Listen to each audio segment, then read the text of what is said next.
Bagaimana mungkin? Seorang jenderal yang paru-parunya hanya tinggal satu, tubuhnya dirongrong penyakit, masih mampu memimpin perang gerilya di hutan-hutan, melewati pegunungan dan lembah, selama ratusan kilometer? Apa yang membuat Belanda begitu gentar terhadap seorang pria kurus berbatik lusuh ini? Inilah kisah magis Jenderal Sudirman, sang panglima yang tidak hanya bertempur dengan senjata, tapi juga dengan iman dan kekuatan yang tak bisa dijelaskan logika. Darah pejuang, nafas santri, lahir di Purbalingga, 24 Januari tahun 1916. Sudirman bukanlah anak bangsawan atau keluarga militer. Ia lahir dari pasangan sederhana, dibesarkan dalam tradisi keislaman yang kuat. Sejak kecil, Sudirman sudah menunjukkan karakter kepemimpinan dan keteguhan hati yang luar biasa. Ia aktif dalam kegiatan keagamaan, bahkan dikenal sebagai murid yang tekun di Sekolah Muhammadiyah Cilacap. Namun, jauh di balik sikapnya yang tenang, tersembunyi jiwa seorang pejuang. Ia sering merenung sendiri di bawah pohon, melakukan tapa atau meditasi. Sebagian warga menyebut Sudirman memiliki karomah kemampuan spiritual yang diberikan Tuhan kepada orang-orang saleh. Bahkan sebelum Indonesia merdeka, Sudirman dikenal memiliki pengaruh besar. Guru, teman, dan muridnya tidak sekadar hormat, tapi seolah-olah memandangnya sebagai pemimpin spiritual. Jenderal yang ditetapkan oleh takdir ketika Jepang menyerah dan Indonesia memproklamasikan kemerdekaannya, kekacauan terjadi. Belanda ingin kembali berkuasa. Saat itulah Sudirman yang baru saja menjadi komandan BKR di Banyumas naik daun. Pada usia 29 tahun, ia memimpin pertempuran Ambarawa. Tanpa pelatihan militer formal, hanya bermodal semangat dan taktik gerilya yang jitu, Sudirman berhasil memukul mundur pasukan Inggris dan Nika. Kemenangannya membuatnya diangkat menjadi Panglima Besar TKR, yang kelak menjadi TNI. Banyak yang heran, bagaimana seorang guru sekolah agama bisa menjadi jenderal, dan bahkan memenangkan perang melawan kekuatan kolonial. Ada yang percaya bahwa Sudirman bukan hanya berjuang secara fisik, tapi juga secara spiritual. Sakit parah, tapi tetap memimpin. Yang paling luar biasa adalah kisah perjuangan gerilya tahun 1948 sampai 1949. Sudirman saat itu menderita penyakit tuberkulosis parah. Ia hanya memiliki satu paru-paru yang berfungsi. Tubuhnya kurus kering, bahkan tidak kuat berdiri. Tapi ketika Belanda melancarkan agresi militer kedua dan menangkap Presiden Soekarno serta Wakil Presiden Hatta, Sudirman menolak menyerah. Dengan ditandu oleh prajuritnya, ia masuk hutan, memimpin perang gerilya sejauh 1000 km dari satu kampung ke kampung lain, dari gunung ke gunung. Dalam kondisi normal, perjalanan ini sudah sangat berat, apalagi dalam kondisi sakit parah, tanpa fasilitas, dan dalam kondisi iklim yang ekstrem. Banyak yang percaya bahwa ada kekuatan lain yang menjaga Sudirman, sebab mustahil seorang manusia biasa bisa bertahan dalam kondisi seperti itu. Sebuah kisah menyebutkan, dalam sebuah pertempuran, tentara Belanda melihat sosok Sudirman berdiri tegak memegang tongkat komando. Padahal, ia dalam kondisi sakit dan sulit berjalan. Mereka gemetar.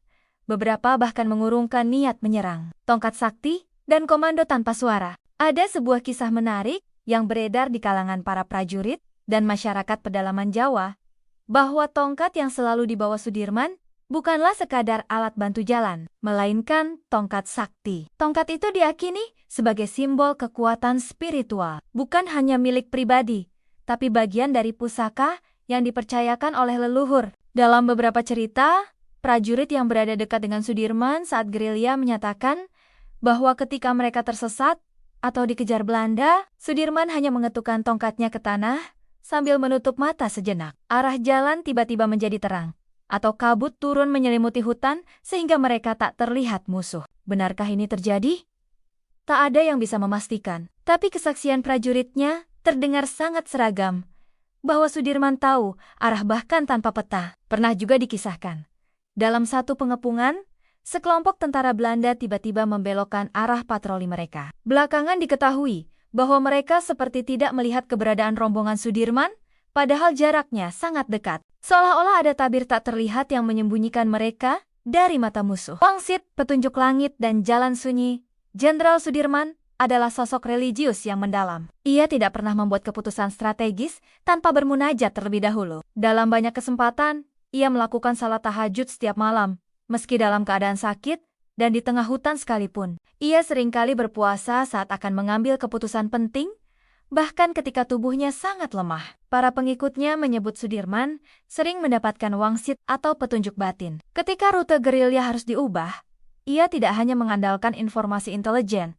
tapi juga firasat. Dan yang menakjubkan, firasatnya seringkali benar. Beberapa sahabat dekatnya menyampaikan bahwa Sudirman pernah berkata, "Saya ini hanya perantara, yang menentukan kemenangan adalah Gusti Allah." Ia tak pernah menyombongkan diri. Bahkan saat dipuji sebagai pahlawan besar, ia menolak foto resmi dan seremonial berlebihan. Ia lebih suka disebut prajurit Allah daripada panglima besar. Perjalanan mistis terakhir. Sudirman kembali dari gerilya dengan kondisi tubuh yang nyaris hancur. Paru-parunya terus menurun, tubuhnya kian melemah. Namun yang luar biasa, pikirannya tetap tajam dan semangatnya tak pernah padam. Dalam bulan-bulan terakhir hidupnya, ia lebih banyak berdiam, seperti seseorang yang sedang menyiapkan kepergiannya secara spiritual. Banyak tokoh bangsa datang menemuinya untuk meminta wejangan. Namun Sudirman lebih banyak diam. Ia memilih menghabiskan waktu dengan keluarga dan beberapa prajurit kepercayaannya. Ada yang menyebut ia sempat bertapa dalam diam di kamarnya, semalam suntuk, beberapa hari sebelum wafat. Sudirman wafat pada 29 Januari tahun 1950. Seluruh Indonesia berkabung. Tapi di mata para pengikut spiritual, Sudirman tidak mati. Ia mangkat seperti Raja Jawa yang kembali ke alam asalnya, meninggalkan tubuh fana untuk kembali menjadi cahaya di tempat tinggi. Bahkan hingga hari ini, banyak orang masih berziarah ke makamnya di Semaki, Yogyakarta. Bukan hanya untuk mengenang, tapi mencari kekuatan batin. Jenderal Sudirman bukan sekadar jenderal, ia adalah simbol kekuatan hati, iman, dan keberanian dalam bentuk yang paling murni. Dalam sunyi hutan, dalam sakit yang mematikan, dalam keterbatasan fisik, ia tetap berdiri dan berjuang. Dan mungkin itulah yang membuatnya lebih dari manusia biasa. Jika kisah ini menggetarkan hatimu, jangan lupa untuk membagikannya. Jadikan semangat Sudirman sebagai pengingat bahwa perjuangan sejati tidak selalu butuh kekuatan fisik, tapi keyakinan yang tak tergoyahkan. Jangan lupa like, komen, share, dan subscribe untuk informasi menarik lainnya.